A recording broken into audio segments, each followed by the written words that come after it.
Welcome back to my channel అండి. ఎలా ఉన్నారండి అందరూ? ఏం చేస్తున్నారండి? చదువుకుంటున్నారా లేదా? సో నేనైతే ఇంకా ఈరోజు కరెంట్ అఫైర్స్ తోటి అయితే స్టార్ట్ చేశాను. మీ అందరికీ తెలుసు కదా. సో నేను కరెంట్ అఫైర్స్ ఈరోజు చూసి అట్లనే ఇంతకు ముందు కూడా అంటే ఎస్టర్డేస్ కరెంట్ అఫైర్స్ కూడా నేను ఒకసారి చూస్తున్నాను అనమాట. సో దట్ నాకు గుర్తుండిపోతుంది. అంటే నిన్నటిది ఈ రోజుది రెండు కలిపి ఈ రోజు చూస్తాను అనమాట. సో కరెంట్ అఫైర్స్ కూడా ఎవరు ఎలా చదివినా రివిజన్ మాత్రం ఒకసారి ఇలా చేసి చూడండి. వన్స్ ఒకసారి వీడియో చూసి నోట్స్ రాసుకున్నాక ఇలా అంటే నిన్నటిది కూడా ఈరోజు చదవడం వల్ల రేపు మళ్ళీ కరెంట్ అఫైర్స్ చూసినప్పుడు ఈ రోజుది అంటే అట్లా రెండు ఈ రోజుది నిన్నటిది అట్లా కరెంట్ అఫైర్స్ చూస్తే మనకు రివిజన్గా బాగా యూజ్ అవుతుందన్నమాట.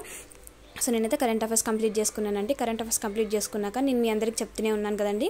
అయితే నేను సీనియర్ సార్ మాకు లా ఎక్సలెన్స్లో కోచింగ్ చెప్పిన సీనియర్ సార్ది అయితే నోట్స్ అయితే కంప్లీట్ చేశానండి. కాకపోతే నేను రివిజన్ కూడా మాకు మళ్ళీ నోట్స్ చెప్పారు. అది సేమే, కాకపోతే రివిజన్ది మళ్ళీ నోట్స్ చూడాలి. మీ అందరికీ తెలుసు కదండి. అంటే నేను ఎవ్రీ టైం చెప్తూనే ఉన్నాను. అంటే మాకు క్లాసెస్ అన్నీ చెప్పిన తర్వాత ఎగ్జామ్కి 1 వీక్ ముందైతే మాకు రివిజన్ లాగా మొత్తం టోటల్ హిస్టరీని అంతటినీ చెప్పారనమాట. సో అదొక్కటైతే పెండింగ్ ఉందండి, అది చదివేయాలి. అది కూడా ఒక 20 to 25 పేజెస్లో మాకు మొత్తం ఇండియన్ హిస్టరీ మొత్తం అంటే మనకు టోటల్ 3 పార్ట్స్ ఉన్నాయి కదండి హిస్టరీలో. అవన్నీ సార్ అయితే మాకు శివచరణ్ సార్ డీల్ చేశారనమాట. ఎవరైతే మాకు తెలంగాణ హిస్టరీ అయితే చెప్పారో సార్ది అది కూడా చూసిన తర్వాత తెలంగాణ హిస్టరీ అయితే చూడాలి. అయితే నేనేమనుకుంటున్నానంటే ఫస్ట్ అయితే నేను ఈ హిస్టరీ అంతా కంప్లీట్ చేశాను కదండి. హిస్టరీకి సంబంధించిన ఎంసీక్యూస్ కూడా నేను ప్రాక్టీస్ చేయాలని చెప్పేసి అనుకున్నాను. అయితే నేను ఒక బుక్ అయితే ఆర్డర్ పెట్టుకున్నానండి, అది వచ్చింది. అయితే ఈ టైంలో కూడా కొత్త బుక్స్ ఏంటక్క అని మీరు అనొద్దండి. యాక్చువల్గా నేను ఆ బుక్ చూపిస్తాను, చూపించిన తర్వాత మీరే అనుకుంటారు.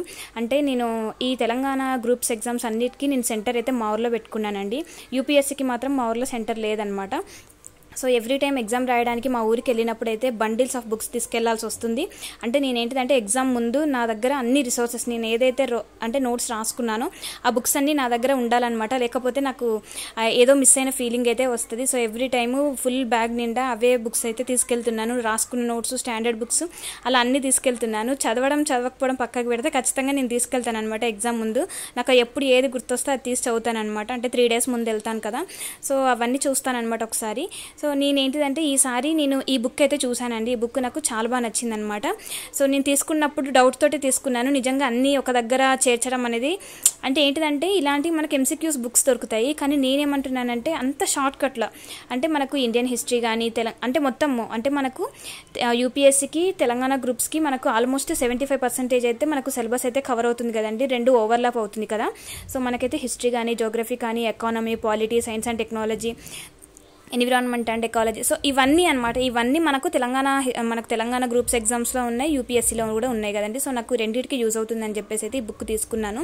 సో ఈచ్ అండ్ ఎవ్రీథింగ్ ఎలా అంటే ఇప్పుడు మనము మోడర్న్ ఇండియా మొత్తం చదివితే దాంట్లో మొత్తం షార్ట్ ఫామ్స్లో మనకి ఇచ్చారనమాట. ఇక్కడ టోటల్ యాన్సెంట్ ఇండియా కానీ, మెడివల్ ఇండియా కానీ, స్పెక్ట్రమ్ బుక్స్ కానీ each and everything, even art and culture కూడా మనకు సేమ్ అనమాట. అక్కడ ఏమేమైతే మనకు ఆర్ట్ అండ్ కల్చర్ నార్మల్గా ఎన్సీఆర్టీస్ వాడతాము, కొంతమంది నితిన్ సింఘానియా వాడతారు కదండి. సో వాటికి సంబంధించిన విత్ ఇమేజెస్ కూడా చాలా క్లియర్గా ఇచ్చారనమాట. సో నేనేమనుకున్నానంటే రివిజన్ టైంలో నాకు ఇది ఒక్కటి అంటే ఎంత ఉందంటే ఒక 100 pages ఏమో ఉందండి అలా.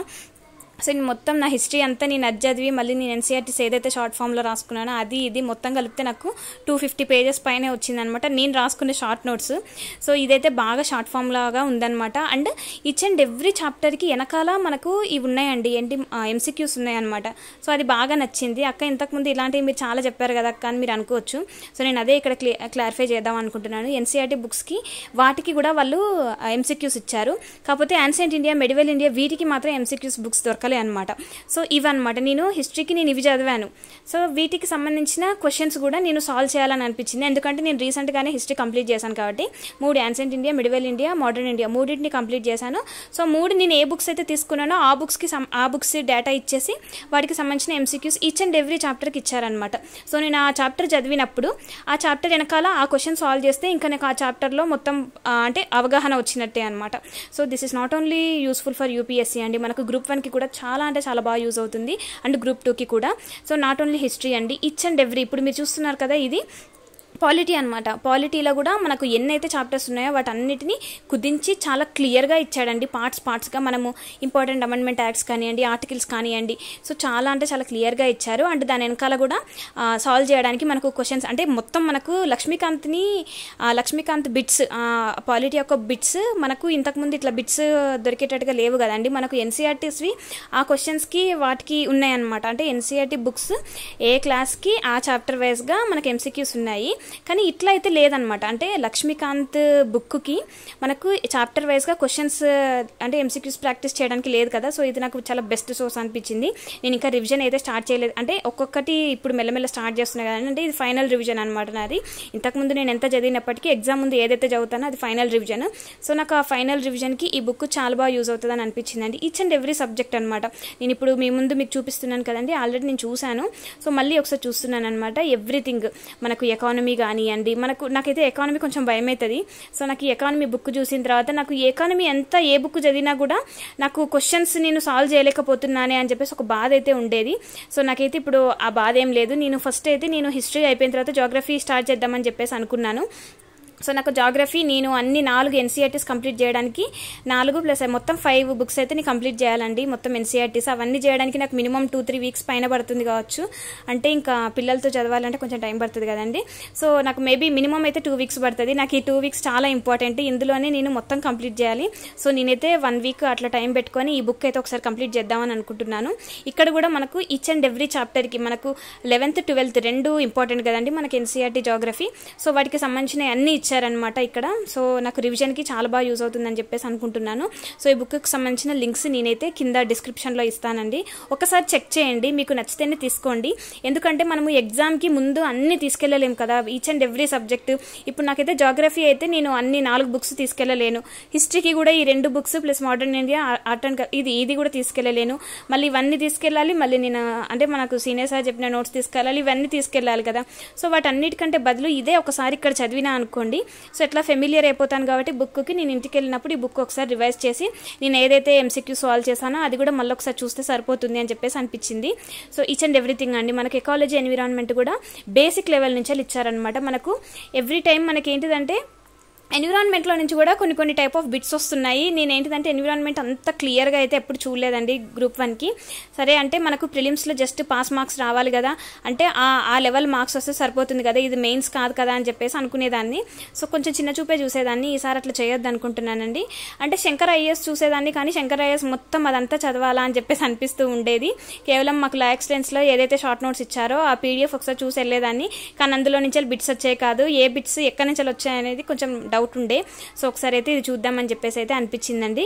ఇది కెమిస్ట్రీ కూడా మనకు కెమిస్ట్రీ కానీ ఫిజిక్స్ కానీ బయాలజీ కానీ సో ఇట్లాంటి టైప్ ఆఫ్ బిట్స్ పడినప్పుడు ఏంటంటే నిజంగా భయం వేస్తుంది, వీటికి సోర్స్ ఎక్కడి నుంచి తీసుకురావాలి మళ్ళీ అని చెప్పేసి. ఎంత ఎన్సీఆర్టీస్ చదివినప్పటికీ బేసిక్ ఎన్సీఆర్టీస్ చదివినప్పటికీ వాటికి సంబంధించిన ఎంసీక్యూస్ అనేటువంటి ప్రాక్టీస్ చేస్తేనే ఎగ్జామ్లో మనం ఆ క్వశ్చన్ చూసిన వెంటనే మనకు ఏదో ఒక ఐడియా అయితే వస్తుంది, okay we have read this అని చెప్పేసి. సో అందుకని చెప్పేసి నేనైతే ఈ బుక్ తీసుకున్నానండి. ఇన్ కేస్ మీకు కానీ నచ్చినట్లయితే ఒకసారి చూడండి, అంటే రివ్యూస్ కూడా చూసి తీసుకోండి. సో నేనైతే ఇప్పుడు ప్రజెంట్ అయితే అదే సాల్వ్ చేస్తున్నానండి. అలాగే హిస్టరీ అయితే కంప్లీట్ చేశాను కదా. ఒకసారి నాకు ఎప్పుడే మిడివల్ ఇండియా దగ్గర చాలా ప్రాబ్లం వస్తుంది. సో వాళ్ళ యొక్క సీక్వెన్స్ కానీ అంటే ఇట్లా 1, 2 ఇట్లా వస్తారు కదా. ఇప్పుడు షాలం 1, షాలం 2, అక్బర్ 1, అక్బర్ 2. సో ఇట్లా వీళ్ళ నేమ్స్ అనేటువంటి ఎప్పుడు కన్ఫ్యూజ్ అవుతాయి అనమాట. సో ఎప్పుడు ఇచ్చినా కూడా 102 అని కన్ఫ్యూజ్ అవుతూ ఉంటా. సో ఇక్కడ వీళ్ళు ఈచ్ అండ్ ఎవ్రీథింగ్ అంటే మిడివల్ ఇండియాలో ఏ రాజులు ఎట్లా వస్తారు, వాళ్ళ యొక్క సీక్వెన్స్. అంటే నేను యాన్సెంట్ ఇండియా వరకు ఓకే, కానీ మిడివల్ ఇండియాలో కొంచెం ఒక పాట దగ్గర చాలా భయం వేస్తుంది, మొఘల్స్ దగ్గర. సో నాకైతే ఇప్పుడు అదే నేను కొంచెం స్ట్రాంగ్గా చేసుకోవాలని చెప్పేసి అనిపిస్తుంది. సో ప్రజెంట్ అయితే నేను అదే సాల్వ్ చేస్తున్నానండి. సో మీకు కూడా ఎవరికైనా ఇంట్రెస్ట్ ఉంటే తీసుకోవడానికి ట్రై చేయండి. సో అస్సలు టైం వేస్ట్ చేయకండి. ఇన్ కేస్ మీరు కనుక సీరియస్గా ప్రిపరేషన్ చూస్తున్నట్లయితే వీడియోని ఒకవేళ చూసినట్లయితే సారీ అండి డిస్టర్బ్ చేసినట్లయితే. సో అంతేనండి, టైం అయితే అస్సలు వేస్ట్ చేసుకోకండి. ఉన్న కొంచెం టైంలో మనకున్న రిసోర్సెస్ అన్నీ ఒకసారి కంప్లీట్ చేయాలి. అండ్ మోస్ట్ ఇంపార్టెంట్ థింగ్ అస్సలు మర్చిపోకూడని విషయం ఏంటంటే బడ్జెట్ అండి. మనకు స్టేట్ బడ్జెట్ చూడాలి, మన కంట్రీ అంటే మన ఇండియా బడ్జెట్ చూడాలి, మన తెలంగాణ బడ్జెట్ కూడా చూడాలి. ఎవరైతే గ్రూప్ 1కి ప్రిపేర్ అవుతున్నారో సో వాళ్ళైతే స్పెషల్గా తెలంగాణ బడ్జెట్ మీద కాన్సన్ట్రేషన్ చేయాలి. And at the same time మనము సోషల్ అవుట్లుక్ కూడా ఖచ్చితంగా చూడాలి. సోషల్ అవుట్లుక్ చూడాలి, అలాగే అబ్స్ట్రాక్ట్ కూడా చూడాలి. అది 2023ది చూడాలా 2024 చూడాలా అని చెప్పేసి అంటున్నారు. మనకు 2024 కనుక రిలీజ్ అయితే బుక్స్ బయట సో అది తీసుకుందాం, లేదు అని అంటే 23నే అదే చదువుకుంటూ వెళ్ళాలి. సో ఆల్రెడీ బడ్జెట్ అయితే వచ్చేసింది కాబట్టి ఆ బుక్స్ కూడా బయట కొన్ని పీడిఎఫ్స్ అయితే బయటకు వచ్చినాయండి.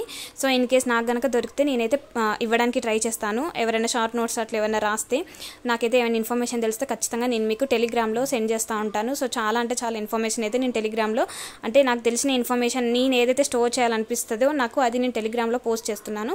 ఒకసారి టెలిగ్రామ్లో కూడా జాయిన్ అవ్వండి. ఏమైనా ఇన్ఫర్మేషన్ మీకు కూడా ఇన్ఫర్మేటివ్గా అనిపిస్తే యూజ్ చేసుకోండి. సో సబ్జెక్ట్ వైజ్ ప్లేలిస్టులు కానీ అట్లా ఏమన్నా మనకు తెలియని బేసిక్ బేసిక్ లెవెల్లో ఎవరికైనా ఏమైనా అర్థం కావట్లేదు అంటే అవి కూడా నేను అక్కడ ఇంపార్టెంట్ యూట్యూబ్ ఛానల్స్ కూడా నేను అక్కడ ఇస్తున్నానండి, ఫ్రీ రిసోర్సెస్ కూడా నేను అక్కడ ఇస్తున్నాను. అలాగే ఏమైనా బుక్స్ పీడిఎఫ్ ఎవరో మోడర్న్ ఇండియా బుక్ నాకు కావాలక్క అని అన్నారు. సో దాని పీడిఎఫ్ ఫైల్ కూడా నేను మొత్తం బుక్ అంతా నేను ఫైల్ ఇచ్చేసానండి పీడిఎఫ్, ఒకసారి అక్కడ చెక్ చేయండి. సో అంతేనండి. వీడియో కనుక మీకు నచ్చినట్లయితే ఒక చిన్న లైక్ చేయండి, లైక్ చేసి మీ ఫ్రెండ్స్ అండ్ రిలేటివ్స్కి షేర్ చేయండి. చాలామంది సబ్స్క్రైబ్ చేయకుండా చూస్తున్నారండి, సో సబ్స్క్రైబ్ చేసి లైక్ చేయండి. ఓకేనా? Thank you so much for watching this video అండి.